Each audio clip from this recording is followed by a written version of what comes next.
Praise the lord. ಪ್ರೀತಿಯ ಸಹೋದರ ಹಾಗೂ ಸಹೋದರ, ಈ ದಿನ ನೋಡದಲ್ಲಿ ಭಾಳ ಸಂತೋಷವಾಗಿದ್ದೇನೆ. ಯೇಸು ಕ್ರಿಸ್ತನ ಮಧುರ ನಾಮದಲ್ಲಿ ನಿಮಗೆಲ್ಲರಿಗೂ ವಂದನೆಗಳು ಸಲ್ಲಿಸ್ತೇನೆ ಮತ್ತು ಶಾಲು ನಿಮಗೆ ಸಮಾಧಾನ ಉಂಟಾಗಲಿ. ಕಳೆದ ವಾರದಲ್ಲಿ ಅದ್ಭುತವಾಗಿ ಕಾಪಾಡಿಕೊಂಡು ಈ ನೂತನ ದೇವರು ನಮ್ಮನ್ನು ಕೊಟ್ಟಿದ್ದಾರೆ. ಈ ದಿನ ಒಂದು ಹೊಸ ದಿನ ಆಗಿದೆ. ನಿಮಗೆಲ್ಲರಿಗೂ ಗೊತ್ತು, ಇವತ್ತು ಗುಡ್ ಫ್ರೈಡೇ. ದೇವರು ನಮಗಾಗಿ 7 ದಿನ 7 ಮಾತುಗಳನ್ನು ಆಡಿದರು ಎಂಬುದಾಗಿ. ಹೌದು ಪ್ರೀತಿ ಉಳಿದ ಮಕ್ಕಳೇ, ಈ ದಿನಗಳಲ್ಲಿ ಶ್ರಮ ಮರಣ ಹಂತಕ್ಕೆ ಬಂದಿದ್ದೀವಿ. ದೇವರು ನಮಗಾಗಿ ಈ ದಿನ ಒಂದು ಒಳ್ಳೆಯ ವಾಗ್ದಾನ ಕೊಟ್ಟಿದ್ದಾನೆ. ನಮ್ಮ ಜೀವಿತದಲ್ಲಿ ದೇವರು ಯಾವ ರೀತಿಯಲ್ಲಿ ನಾವು ಹೆಚ್ಚಳ ಪಡಬೇಕು ಎಂಬುದಾಗಿ, ಅದೇ ಶಿಲ್ಬೆ ಮೇಲೆ ನಾವು ಹೆಚ್ಚಳ ಪಡಬೇಕು, ಶಿಲ್ಬೆಗೆ ನಾವು ಹೆಚ್ಚಳ ಪಡಬೇಕೆಂಬುದಾಗಿ ದೇವ್ರ ವಾಕ್ಯ ಹೇಳ್ತದೆ. ಇದಕ್ಕೆ ಆಧಾರವಾಗಿ ಗಲಾತ್ಯದವರಿಗೆ ಬರೆದ ಪತ್ರಿಕೆ 6ನೇ ಅಧ್ಯಾಯ 14ನೇ ವಾಕ್ಯ ನಿಮಗಾಗಿ ನಾನು ಓದ್ತೀನಿ. ದಯಮಾಡಿ ನಿಮ್ಮಲ್ಲಿ ಸತ್ಯವೇದವಿದ್ದರೆ ಧ್ಯಾನಿಸಬೇಕೆಂಬುದಾಗಿ ನಾನು ಕೇಳಿಕೊಳ್ತೇನೆ. ಇಲ್ಲೇನಿರ್ತದೆ ಅಂದರೆ, ನನಗಾದರೂ ನಮ್ಮ ಕರ್ತನಾದ ಯೇಸು ಕ್ರಿಸ್ತನ ಶಿಲುಬೆಯ ವಿಷಯದಲ್ಲಿ ಹೊರತು ಹೆಚ್ಚಳ ಪಡುವುದು ಬೇಡವೇ ಬೇಡ. ಆತನ ಮೂಲಕ ಲೋಕವು ಶಿಲುಬೆಗೆ ಹಾಕಿಸಿಕೊಂಡು ನನ್ನ ಪಾಲಿಗೆ ಸತ್ತಿತ್ತು. ನಾನು ಶಿಲುಬೆಗೆ ಹಾಕಿಸಿಕೊಂಡು ಲೋಕದ ಪಾಲಿಗೆ ಸತ್ತೇನು. ಆಮೀನ್. ನೋಡಿ, ಎಷ್ಟು ಒಳ್ಳೆಯ ವಾಕ್ಯ. ದೇವರು ನಮಗಾಗಿ ಶಿಲ್ಬೆ ಮೇಲೆ ಪ್ರಾಣ ಕೊಟ್ಟಿದ್ದಾರೆ. ಶಿಲ್ಬೆ ಅಂದರೆ ಒಂದು ಒಳ್ಳೆಯ ಸೂಚನೆ. ಪ್ರೀತಿಯ ಮಕ್ಕಳೇ, ಶಿಲ್ಬೆಯಲ್ಲಿ ಅಷ್ಟು ಶಕ್ತಿ ಇದೆ. ಶಿಲ್ಬೆ ನಮಗಾಗಿ ದೇವರು ಪ್ರಾಣನ ಕೊಟ್ಟಿದ್ದಾರೆ.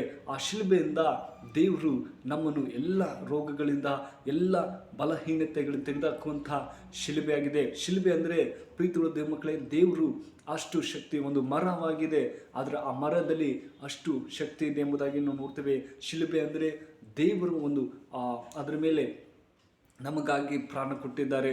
ಈ ಶಿಲ್ಬೆ ವಿಷಯದಲ್ಲಿ ಹೇಳುವುದಾದರೆ, ಶಿಲ್ಬೆ ಮೇಲೆ ನಾವು ಹೆಚ್ಚಳ ಪಡಬೇಕು, ದೇವರಲ್ಲಿ ನಾವು ಹೆಚ್ಚಳ ಪಡಬೇಕು ಎಂಬುದಾಗಿ. ನಮ್ಮ ಜೀವಿತದಲ್ಲಿ ಎಷ್ಟೇ ಹಣವಿದ್ದರೂ, ನಮ್ಮಲ್ಲಿ ಎಷ್ಟೇ ವಿದ್ಯಾವಂತರಿದ್ದರೂ ನಾವು ಹೆಚ್ಚಳ ಪಡದೆ, ದೇವರೇ ನಾನು ನಿನ್ನ ಶಿಲ್ಬೆಯಲ್ಲಿ ಹೆಚ್ಚಳ ಪಡ್ತೇನೆ, ನಾನು ನಿನ್ನ ಮಾರ್ಗದಲ್ಲಿ ನಾನು ನಡೀತೀನಿ ಎಂಬುದಾಗಿ ಹೇಳುವಾಗ ದೇವ್ರ ಸಂತೋಷವುಳ್ಳನಾಗಿದ್ದೇನೆ. ದೇವರಲ್ಲಿ ನಾವು ಹೆಚ್ಚಳ ಪಡಬೇಕು. ಈ ಲೋಕದಲ್ಲಿ ನಾವು ಎಷ್ಟೇ ಸಂಪಾದನೆ ಮಾಡಿದ್ರು, ನಮ್ಮ ಜೀವಿತದಲ್ಲಿ ಎಷ್ಟೇ ಹಣವಿದ್ರೂ ಕೂಡ ನಾವು ಅದು ವ್ಯರ್ಥವಾಗುತ್ತೆ ಪ್ರೀತಿಯ ಮಕ್ಕಳೇ. ಆದರೆ ಪೌಲ ಹೇಳ್ತಾ ಇದ್ದೇನೆ, ದೇವರಲ್ಲಿ ನಾವು ಕ್ರಿಸ್ತ ಶಿಲುಬೆಯಲ್ಲಿ ಹೆಚ್ಚಳ ಪಡಬೇಕೆಂಬುದಾಗಿ.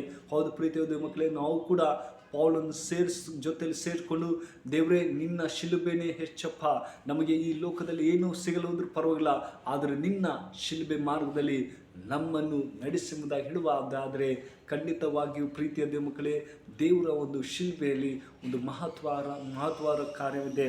ಅದೇ ಥರ ಒಂದು ಊರಲ್ಲಿ ಒಂದು ಹುಡುಗಿಗೆ ತುಂಬ ಭಯಂಕರವಾದಂಥ ಸ್ಥಿತಿಯಲ್ಲಿದ್ದರು.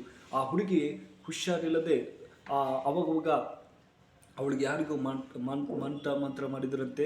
ಆದರೆ ಆ ಊರಲ್ಲಿ ಒಬ್ಬ ಸೇವಕರಿದ್ದರು. ಆ ಸೇವಕರು ಹೇಳ್ತಾ ಇದ್ದರು, ಈ ಹುಡುಗಿಗೆ ಪ್ರಾರ್ಥನೆ ಮಾಡಿರಿ. ಅಯ್ಯೋ, ನಾವು ಈ ಮತದವರಲ್ಲ, ಬೇರೆ ಮತ ಎಂಬುದಾಗಿ ಹೇಳಿದ್ರು ಕೂಡ ದೇವರ ನಂಬಿಕೆಯಿಂದ ಈ ಹುಡುಗಿ ಗುಣವಾಗುತ್ತಾರೆ ಎಂಬುದಾಗಿ ಒಂದು ಶಿಲುಬೆನ ಕೊಟ್ಟರು.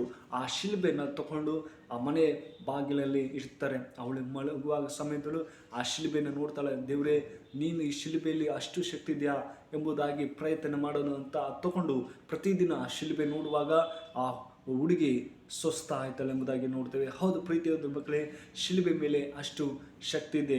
ದೇವರು ನಮ್ಮನ್ನು ಗುಣಪಡಿಸುವಂಥ ದೇವರು.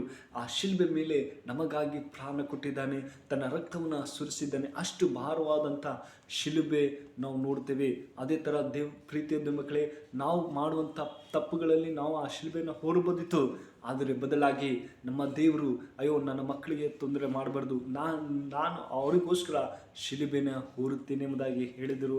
ಹೌದು ಪ್ರೀತಿಯ ದೇವ ಮಕ್ಕಳೇ, ನಮ್ಮ ಜೀವಿತ, ನಮ್ಮ ಪರಿಸ್ಥಿತಿ ಏನಿದ್ರು, ದೇವರೇ ನಿನ್ನಲ್ಲಿ ನಾನು ಹೆಚ್ಚಳ ಪಡ್ತೀನಿ, ನಿಮ್ಮ ಶಿಲುಬೆ ಮೇಲೆ ನಾನು ಹೆಚ್ಚಳ ಪಡ್ತೀನಿ. ಈ ಲೋಕದಲ್ಲಿ ನಾವು ಏನೇ ಮಾಡಿದ್ರು ನಮ್ಮ ಪಾಪಗಳಿಗಾಗಿ ಪಾಪಗಾಗಿ ಕ್ಷಮಿಸಲ್ಪಟ್ಟಿದ್ದಲ್ಲಪ್ಪ. ದೇವರೇ, ನಮಗಾಗಿ ಶಿಲುಬೆ ಮೇಲೆ ಪ್ರಾಣ ಕೊಟ್ಟಿದ್ದಿ, ನಿಮಗೆ ಸ್ತೋತ್ರ ಅನ್ನುವಾಗ ದೇವ್ರ ಸಂತೋಷವನ್ನಾಗ್ತೇನೆ. ನಮ್ಮ ಶಿಲುಬೆಯನ್ನೇ ದೃಷ್ಟಿಯಾಗಿರ್ಬೇಕು ಪ್ರೀತಿಯ ದೇವ ಮಕ್ಕಳೇ. ನಮ್ಮಲ್ಲಿ ಎಷ್ಟೇ ಹಣ ಎಣ್ಣೆ ಇದ್ದರೂ ಕೂಡ ದೇವರೇ, ನಿನ್ನ ಶಿಲುಬೆಯನ್ನು ದೃಷ್ಟಿಸಿ ನಿನ್ನಲ್ಲಿ ಹೆಚ್ಚಳ ಪಡುವಂತೆ ನೀನು ನಮಗೆ ಸಹಾಯ ಮಾಡೆಂಬುದಾಗಿ ಹೇಳುವಾಗ ಖಂಡಿತವಾಗಿ ಪ್ರೀತಿಯ ದೇವ ಮಕ್ಕಳೇ, ನಮ್ಮನ್ನು ಸಹಾಯ ಮಾಡುವಂಥ ದೇವರಾಗಿದ್ದೇನೆ. ನಮ್ಮ ಪಾಪಗಳನ್ನು ಕ್ಷಮಿಸುವಂಥ ದೇವರು, ನಮ್ಮನ್ನು ಮನ ತರಗಿಸುವಂಥ ಶಿಲುಬೆಯಾಗಿದೆ. ಆ ಶಿಲುಬೆಯಲ್ಲಿ ಅಷ್ಟು ಸಂತೋಷ, ಅಷ್ಟು ಸಮಾಧಾನವಾಗಿದೆ ಪ್ರೀತಿಯ ದೇವ ಮಕ್ಕಳೇ. ಶಿಲುಬೆಯಲ್ಲಿ ನಾವು ಮಾರ್ಗದಲ್ಲಿ ನೋಡುವಾಗ ಅದು ಬೇಕಂತೆಲ್ಲ ದಾರಿನ ತೋರಿಸುವಂಥ ಶಿಲುಬೆ ಆಗಿದೆ. ಹೌದು ಪ್ರೀತಿಯ ಮಕ್ಕಳೇ, ಶಿಲುಬೆ ಅಂದರೆ ಪೌಲ್ ಹೇಳ್ತಾನೆ, ಶಿಲುಬೆಯಲ್ಲಿ ಅಷ್ಟು ಶಕ್ತಿ ಇದೆ, ಅದಕ್ಕೋಸ್ಕರ ನೀವು ಶಿಲುಬೆಯಲ್ಲಿ ಹೆಚ್ಚಳ ಪಡೆಯಿರಿ ಎಂಬುದಾಗಿ, ಲೋಕದಲ್ಲಿ ಹೆಚ್ಚಳ ಪಡೆದೇ ನೀವು ಕ್ರಿಸ್ತನಲ್ಲಿ ಮತ್ತು ಶಿಲುಬೆಯಲ್ಲಿ ಹೆಚ್ಚಳ ಪಡೆಯಿರಿ ಎಂಬುದಾಗಿ ದೇವ್ರ ವಾಕ್ಯ ಹೇಳ್ತದೆ. ಹೌದು ಪ್ರೀತಿಯ ದೇವ ಮಕ್ಕಳೇ, ಈ ವಾಕ್ಯ ನಿಮ್ಮ ಜೀವಿತದಲ್ಲಿ ಆಶೀರ್ವದಿಸಿ ಕಾಪಾಡಲಿ. ಪ್ರಾರ್ಥನೆ ಮಾಡಿಕೊಂಡು ಕಣ್ಮುಚ್ಚಿಕೊಂಡು ಪ್ರಾರ್ಥಿಸೋಣ. ಪರಿಶುದ್ಧನೇ ಪ್ರೀತಿಯುಳ್ಳ ತಂದೆ, ಒಳ್ಳೆಯ ಸಮಯಕ್ಕಾಗಿ ಸ್ತೋತ್ರ.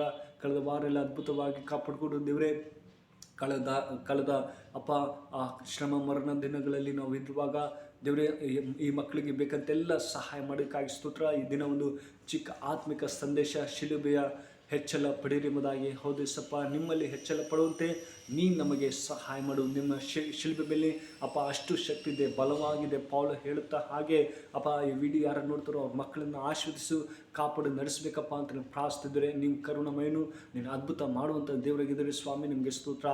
ಪ್ರೀತಿಗಳ ತಂದೆ, ಈ ಚಿಕ್ಕ ಪ್ರಾರ್ಥನೆ ಕೇಳಕ್ಕಾಗಿ ಸ್ತೋತ್ರ. ಪ್ರತಿಯೊಬ್ಬೊಬ್ಬರನ್ನು ಆರೋಗ್ಯದಿಂದ ನಡೆಸಬೇಕಪ್ಪ ಅಂತ ನೀವು ಪ್ರಾರ್ಥಿಸಿದರೆ, ಪ್ರೀತಿಗಳ ತಂದೆ, ಈ ಚಿಕ್ಕ ಪ್ರಾರ್ಥನೆ ಕೇಳಿದಂತೆ ಯೇಸು ಕ್ರಿಸ್ತನಲ್ಲಿ ಬೇಡ್ತೇನೆ ಜೀವ ತಂದೆ, ಆಮೇನ್. May God bless you.